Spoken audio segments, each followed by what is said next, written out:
выдзеў дзяцел у асінне дуплё, збудаваў гняздо і вывеў дзетак, 3 дзятлянятак. Растуць малыя, а дзяцел цешыцца. Выгадую, думае, дзяцей, на старасць падмога будзе. Ды недарэмна кажуць, хто б дзятла ведаў, каб не яго доўгі нос. Не ўмеў ён радавацца сам сабе, а раструбіў на ўвесь лес пра сваіх дзяцей. Каго не спаткае, усім хваліцца. Якія ў мяне слаўныя дзеткі, і разумныя, і прыгожыя, другіх такіх няма ні ў кога. Дачулася пра гэта лісіца. Захацелася ёй маладых дзятлянятак пакаштаваць. Але як жа іх з гнязда дастаць? На дрэвы лазіць лісіца, спрыту не мае. Дзяцел дзяцей гадуе, корміць, поіць, а лісіца каля асіны пахаджвае, зубы выскаляе і ўсё думае, як дзятлянятак з свету звесці. І надумалася такі.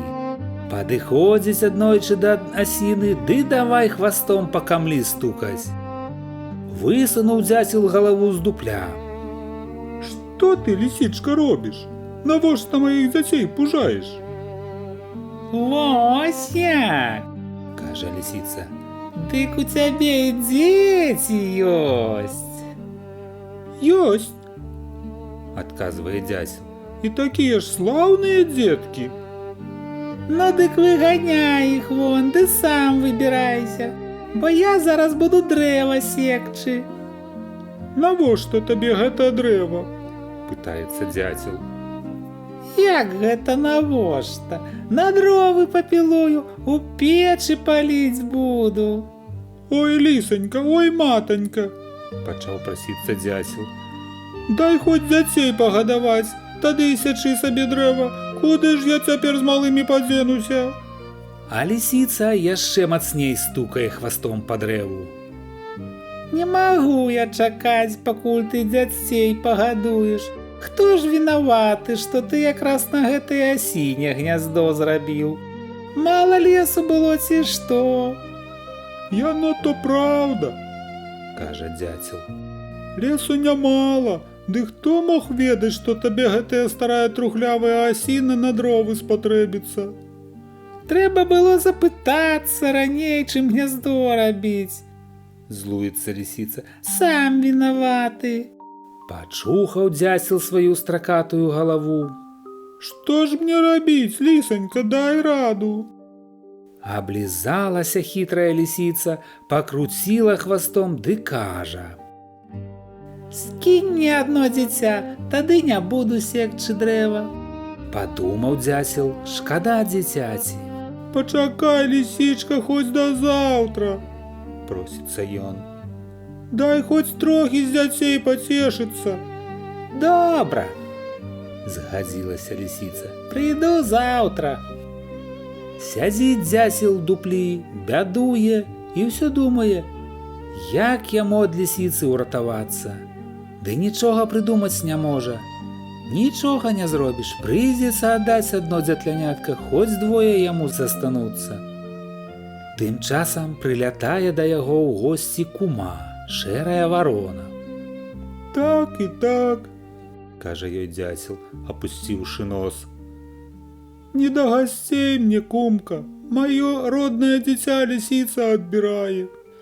Варона была птушка старая і разумная, не такая, як іншыя. Дурань ты, кажа яна, не аддавай. Дык жа лісіца дрэва сячэ і ўсё роўна загубіць нас. Гэта яна толькі страшыць цябе, як прыйдзе заўтра, ты скажы ёй, сячы сабе, я цябе не баюся. Зарадаваўся дзяцел, падзякаваў вароне куме за разумную параду і нават добра пачаставаў яе за гэта жукамі-караедамі. Прыбягае назаўтра лісіца. Ну, дзяцел, кажа, скідай дзіця, а то зараз дрэва ссяку. А дзяцел высунуў свой доўгі нос з дупля і кажа: сячы сабе, я цябе не баюся. Здзівілася лісіца, адкуль толькі дзясел розуму набраўся. «Хто цябе навучыў так гаварыць?» – пытаецца яна. Сваячка моя, ворона кума. Смела адказаў дзяцел. Узлавалася лісіца на дзятлаву куму шэрую варону. «Пачакай жа, – думае, – я ёй не дарую гэтага». І пайшла прэч, глытаючы сліну. Думала яна, думала, як вароне адпомсціць, і надумалася такі.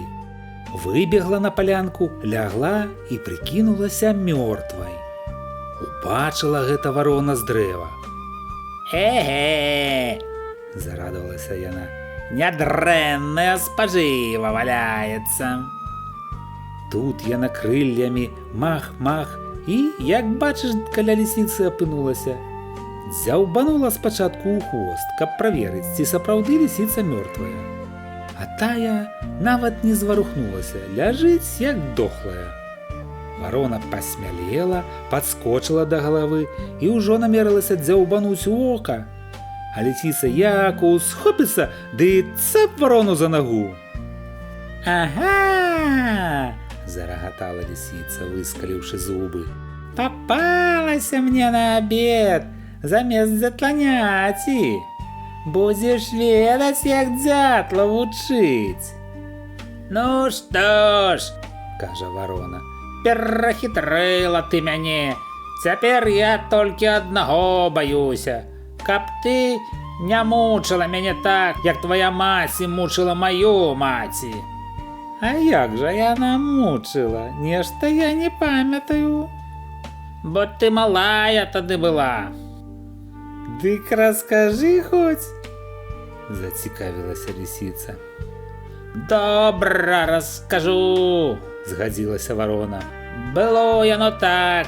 Твая маці злавіла маю маці. Вось як ты мяне цяпер». «Ну, вядома», – перапыніла яе лісіца. «Моя маці была не такая дурная, як твоя». «Так, так», – адказала варона. «Яна і праўда была разумная, твоя маці, бо не захацела есці маю маці з пер'ем. Пер'е ж яно нясмачнае». «Вядома, нясмачнае», – падтакнула лісіца. «Дык твоя маці зрабіла вось як.